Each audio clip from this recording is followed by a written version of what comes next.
off of eat a that. piece of candy. You need to eat one right now. You need to sweeten yourself up a little bit right now, because right now this is crazy right now. If we do not look at population size as a reason behind wanting immigration, you look at Spain. They're having to do massive immigration into Spain because they have immigration has nothing to do with illegal immigration. They are two separate things. That's what I'm gonna say. 100% at the end of the day, do you believe that our country would have a population that is actually declining if we didn't have the type of immigration that we have, policies that we have, or whether it's immigration legally or immigration illegally?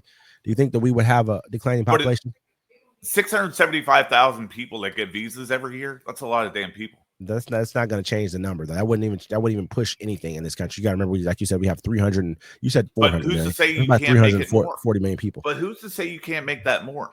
I'd rather do that. It's called an immigration policy. It's called an immigration policy. There is an immigration policy now. That's why you're allowed 675,000 people into the country. One that works, one that's a lot better for us, that works for us today. I mean, when was that immigration policy made? When was that immigration policy? Allow 12 million people in the country. When was that immigration policy made? I mean, I bet you we're going to see a vast decline in population based off of what just happened under Trump's administration. That's going to hurt America right now. They're going to hurt our GDP projections going forward, everything, but off of what he just did. I guarantee that. And at the same time, what people don't understand is that the workforce, the size of the workforce that we have is directly linked to immigration. Hugely. And on top of that, that's the workforce is what pays our Social Security. So when people become Social Security eligible, they're not being paid off the money you put in. You're being paid off the next generation and what they're actually working for and able to put into the pot for you. That's what's happening. And this is going to be the problem going forward. This is what people don't want to talk about. We all are that's not an immigration problem. That's a societal problem. But that's completely different than immigration. Those two things go hand in hand. You cannot separate the two.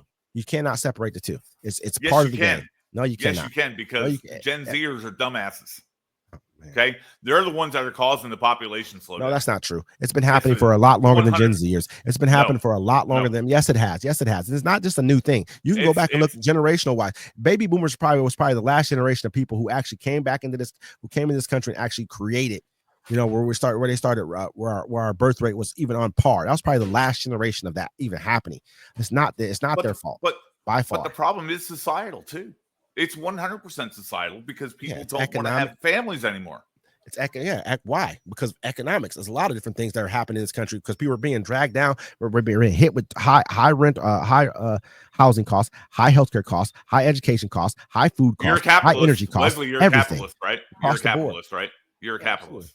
Absolutely, but not this type of capitalist. Your argument makes no sense. I'm not this type of capitalist. I'm not this type. You can't make an argument about it. I'm not this type of capitalist because this is not just capitalism. This is government going rogue. This is government. This is government. That's what capitalism is. But what else did I say? I said that I believe that our capitalism needs to be adjusted, needs to be readjusted. Did I not say that? You heard me say that. Why? Because the system's been beaten. That's why. The system's been beaten. The system's been broken. That's why. The capitalists have now taken over the entire house. The capitalists have the judges. The capitalists have the president. The capitalists has all the Congress. Completely, everybody. They got everybody right now. That's not a good thing for the people. That does not work. That brings about revolution. Period. Plain and simple. That's what. Can I have all your money? Can I have all your money? Just give me all your money. Just go ahead and give it to me now. If you don't want it, give it to me. Why would a person? Because that's where you're going. That's not even close to what I'm going. I can't believe you even said that. Exactly where you're going with that. Doesn't make any sense. It does, because you want to sit there and say honestly, capitalism is terrible. Honestly, if I'm a capitalist right now in this system that we're currently in right now, that's what I'm saying to the people. Give me all your money. You know what the capitalists just told everybody from was that Larry Fink and Jamie Dimon and the rest of them? They said, you know what, we're gonna make it so you guys don't want to own anything. You're gonna want to rent everything and be happy taking. These are the capitalists of our time talking like this. But that doesn't sound like that. That sounds like Uber capitalism to me. That sounds like something a little bit different that we need to pay attention to right now. Wesley, you know what you sound like? You're going to call me a communist or something like that? This is from Trump's world. No. Do you remember the movie Vampire in Brooklyn with Eddie Murphy? Now I sound like Eddie Murphy on Vampire in Brooklyn. This is crazy. Go ahead. Okay, hold on. Eddie Murphy tried to transform himself into an Al Sharpton looking character, and he said, "You know what? Evil is good. If there wasn't any evil, there wouldn't be any good." That's what it sounds. That's what you sound like. I don't sound anything like that. I can't believe you said that. That just doesn't make any sense at all. It does. You even spit that out. You're sitting there going, "Oh my God, I love capitalism, but I hate it." I hate it. I So think there it's needs to be terrible. adjustments. Okay, so you believe we live in 100% capitalist society right now? You believe that? No, We because we have Medicaid. we have socialism We in have this Social country. We have Security. police force. We have a military. We have a lot of socialist programs. So that does not mean that I am a Those aren't socialist. socialist programs. Those are socialist programs. Anything No, that they're has not. to do with pooling your money and paying for something together as a thing, that's a social program. No, it's a that's social called program. keeping the peace. Oh my That's goodness. not a But social program. look it up. Go look That's up. Go called look law up. enforcement. Go look up. They enforce laws. They don't. Go look up if the military, the police force, go look it up. Just look it up as a whole. The fire departments, those are social programs built to help people. That's pretty much what it is. It's a fact. Yes, it does help to secure the people, but it's a social program that we all pay for. It's not. Look it up. Look it up. It's a fact. You can look it up right now. I'll give you the time. Yes, our taxes do go towards that, but so they stop. are not. It's a social program. So what's the difference between that and Medicaid then? So we're all paying into Medicaid. People can get Medicaid. Boom. That's a social program. But you're angry about that social program, but you're not angry about the police force. You're angry about people making money. I'm not. You're saying that people who own business. I don't think so at all. You're they saying should pay that taxes. They should pay their fair share of taxes. I didn't say they should be having businesses taken from them. What you're saying is that people who own apartment complexes shouldn't raise their rates on their. I never said that. I never said that. Yes, you did. You said I actually own apartment complexes. You think I don't? I raise my rents. I never said that. I said that. Yeah. Do I believe? Do I believe but you just that? Got them saying that's bad. No, I never said that was bad. You said housing was unaffordable, and that's because you have to raise rates on stuff. That doesn't make it bad. That makes something else. That means another cog in the system is not working. That means that people's income is not.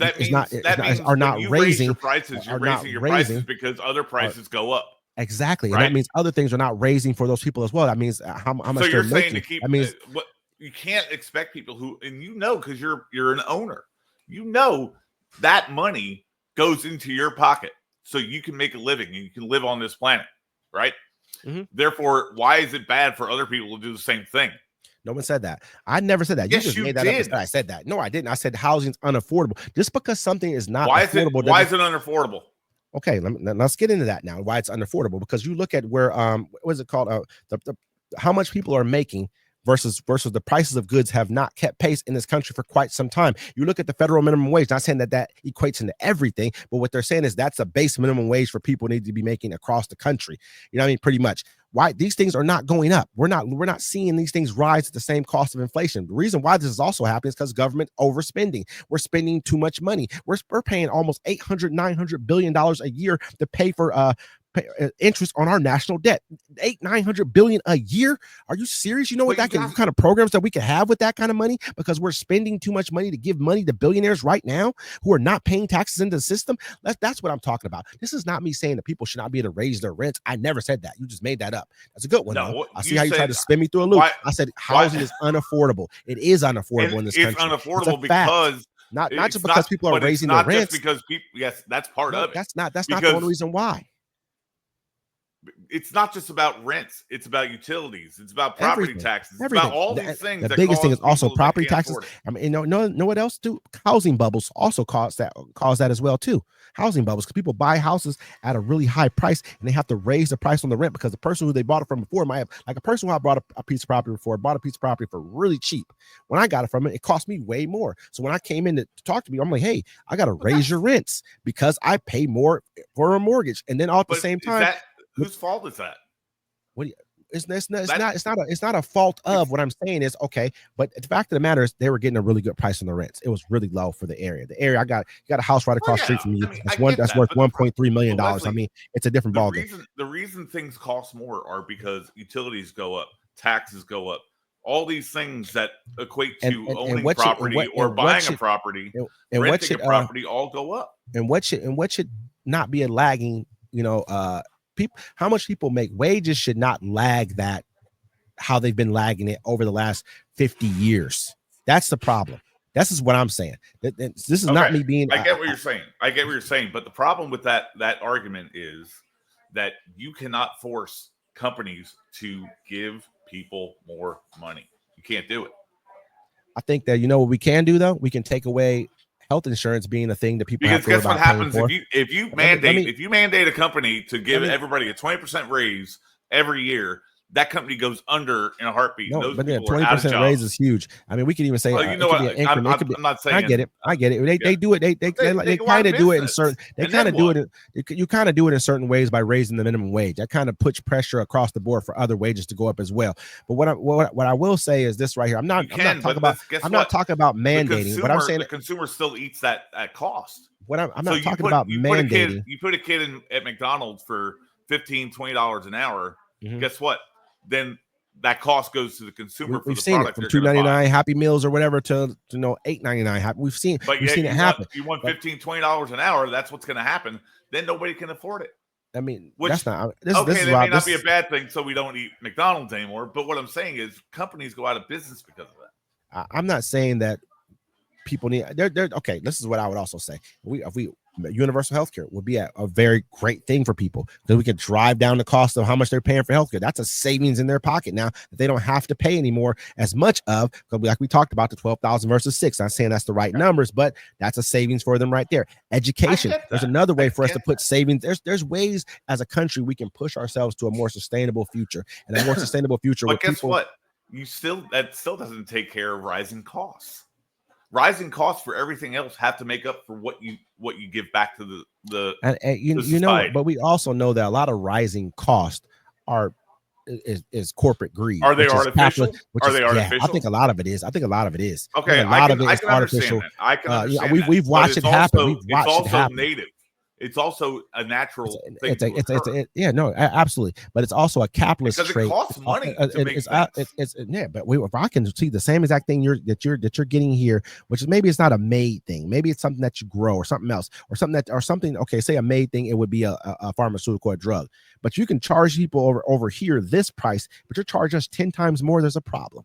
That's what I'm talking about. There's a lot of that going on around the world because we live in a capitalist society. We live in a capitalist society. That's what problem, it is, and that's the part of capitalism that's the part of capitalism that I look at. Like, you know what? We're being cheated. We're being cheated as a nation. I don't disagree with that. I don't disagree with that. I don't, because I think we pay too much as a society, but we put ourselves in that position too by eating all the shit that we eat. Oh yeah, I mean, and also by a lot. We're eating. I want to say eating all the exactly. Let's use the same exact statement. Just say eating all the stuff that we eat from politicians as well too. And see, the thing is, Wesley, you go over to a country over in Europe, they're not going to have half of what we have here in the United States, because they can't afford that stuff. I mean, and they don't need it because they don't have a biggest population as we do. But they have a lot of nicer stuff than we do. Are we not the richest country in the world? Yeah, I would say. Well, we are. We're supposed to. What I mean? But what I'm saying is, we have more things here in our society than every other country in the world. I don't know about that one. There's a damn Dollar General every half mile around me. That's probably just not even one over there. I've been places where I've seen things I've never even seen. I mean, you go to places like China, they got stuff over there that they won't even allow us to have because it hasn't been really better. There's stuff out there. When I went over to India, and like they don't have stuff. I went over to India in 2020, and they've got. But we have to remember, that's why I talk about population size. Let me say this. That's why Krispy Kreme and a Dunkin' Donuts, man. This is why I talk about population size. Our population size plus the degree of which we've been able to capitalize off of capitalism in the world was what makes America what it is. We're able to buy some. That's why China is not America, because people are like, oh, go to China. China's going to be bigger than America. No, what we can do right now is we have the purchasing power to buy more from other people. If we stop buying from you, you know what happens? There's no other buyer for you at this point in time. There's no one who can replace America. That's why I talk about population size, things I talk about, because going forward, there's going to be other nations that are going to be growing at a rapid pace. It's going to change the dynamic of what's happening right now. Population size isn't the answer, though. Okay, absolutely it is. Population size, innovation, education, all that stuff goes hand in hand. You look at India, they're overrun by people. You look at China, they're overrun by people. They can't afford the billion people that they have there now. But is that what you want in this country? We haven't seen the oh my goodness. I think why I'm just asking. Have we not seen the rapid? No, I mean, what I want We to see don't. is We what don't what have we the need. place to You put know, them. you know what Trump is already offering people money to have babies because he understands what the problem is with our population. There's a problem. Do we want to be Russia where they have to go to war because they don't have the amount of people who they need? But That's the again, problem. that's The problem is not problem. that China. You know what That's China did? You know what China did with its people? China did with its people. They turned them into basically workers.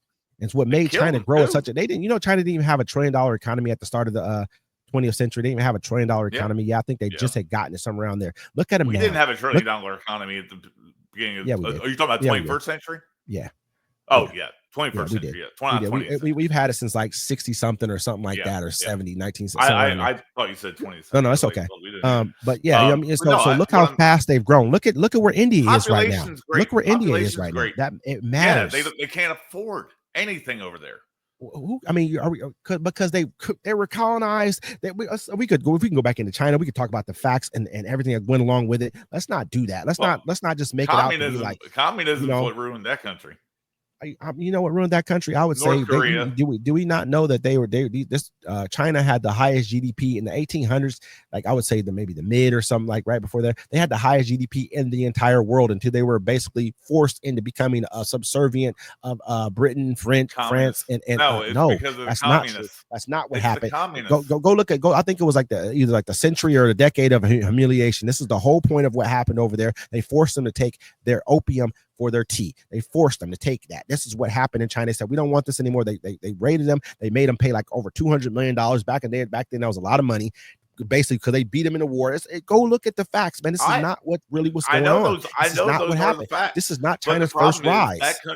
When communism went into China is where it all went wrong. When you split them up, because one side funded one side. Hong Kong. Look how much money Hong Kong makes over there. One side funded one side. Look at where China is now from their system. But look at one side funded. I think it was the PLO. One of the I forget. I don't want to call it. It wasn't the PLO because I think that's Palestinian Authority or something like that. Yeah, but there's one side. I can't remember the exact name for it. Was in China, which is now in power now. I think they were funded by Russia, and the other side, which was us, helped fund the side that's in Taiwan right now. They lost. That's what happened. So that's why communism reigned supreme there for a long time. And they fixed their system, got themselves to the point to right now they're the number 2 economy in the entire world, and they can stand up to America. It doesn't matter, but that system's working for them. It's growing their economy. They've driven, like they say, I think they've gotten like 800 million people out of poverty. I don't think 800 million people have come out of poverty. I think it is. I think it's growing.